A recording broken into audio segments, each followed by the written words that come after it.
नांदेड़ में सरकारी तौर पर अराजी को महफूज करने को लेकर शिवसेना बरहम नजर आ रही है। हाल ही में नांदेड़ से मुंसलिक कई खेतों को महफूज जुमरे में डाला गया था। इस रिजर्वेशन को लेकर किसानों में बरहमी और तशवीश की लहर दौड़ गई है। महकमे टाउन प्लानिंग की जानिब से बड़े पैमाने पर अराजी को रिजर्वेशन की फहरिस्त में डालने पर शिवसेना के लीडरों ने भी बरहमी जाहिर की है। हिंगोली के MP हेमंत पाटिल ने नांदेड़ में एक प्रेस कॉन्फ्रेंस लेकर अपनी नाराजगी जाहिर की और इस मामले में इन्होंने हुकूमत के खिलाफ एहतजाज का इंतबाह भी दिया। महाराष्ट्र शासनाने वारंवार महानगरपालिकेला सांगूनही गेल्या अनेक वर्षामध्ये महानगरपालिकेने शहराच्या वाढीव विकासाचा प्रारूप आराखडा तयार केला नाही। दोनदा प्रारूप आराखडा तयार केला आणि तो रद्द केला। त्या माध्यमातून अनेक लोकांच्या जमिनीवर आरक्षण टाकलं, त्यांच्याकडनं पैसे घेतले, परत तो रद्द केला। अशा प्रकारचं दुष्टचक्र महानगरपालिकेने केल्यानंतर राज्य शासनाने नगररचना विभागाकडनं डेप्युटी डायरेक्टर म्हणून रजा खान यांची नियुक्ती नांदेड शहरासाठी केली। त्यांच्याबरोबर महानगरपालिकेची नगररचना विभागाची टीम पूर्णपणे कार्यरत होती।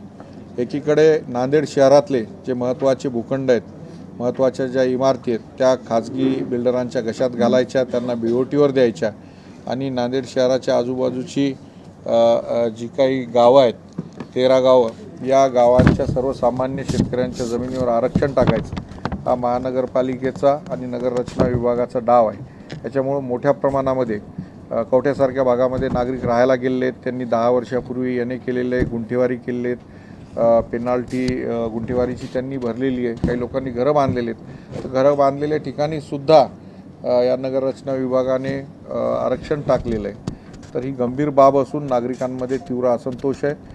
शेतकऱ्यांच्या गोरगरीब शेतकऱ्यांच्या जमिनीवर मोठ्या प्रमाणामध्ये आरक्षण टाकण्यात आलेलं आहे। याच्या पाठीमागं नांदेड शहरातले भूमाफिया, बिल्डर्स, काही राजकीय नेते यांचं एक संगनमत झालेलं आहे आणि या टोळीनं हे काम केलेलं आहे। माननीय मुख्यमंत्र्यांना याच्या संदर्भामध्ये लवकरच भेटून मी निवेदन देणार आहे आणि जे काही आरक्षण टाकलेलं आहे हे आरक्षण अतिशय अन्यायकारक पद्धतीने टाकलेलं आहे, जाणीवपूर्वक टाकलेलं आहे। मोठ्या प्रमाणामध्ये याच्यामध्ये पैशाचा गैरव्यवहार झाला आहे। या गैरव्यवहाराची चौकशी झाली पाहिजे आणि रजा खान यांना निलंबित करण्यात आलं पाहिजे, ही माझी मुख्यमंत्र्यांकडे मागणी। कसं आहे की महानगरपालिकेमध्ये काय चालतं आपल्याला सगळ्यांना माहीत आहे। केवळ जनतेच्या नजरेमध्ये धूळ झाकण्यासाठी त्यांनी हा ठराव केलेला आहे। याच्यापूर्वी महाराष्ट्र शासनानं गेल्या महानगरपालिका 1997ला अस्तित्वात आल्यापासून वारंवार सांगितलं की आपला प्रारूप आराखडा तयार करा।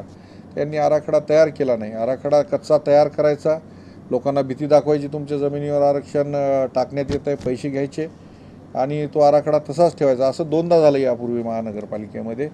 म्हणून हा डेप्युटी डायरेक्टर नेमण्यात आला आणि हा फार्स आहे महानगरपालिकेचा, कारण त्या नगररचना विभागाला कोणी कर्मचारी नाही।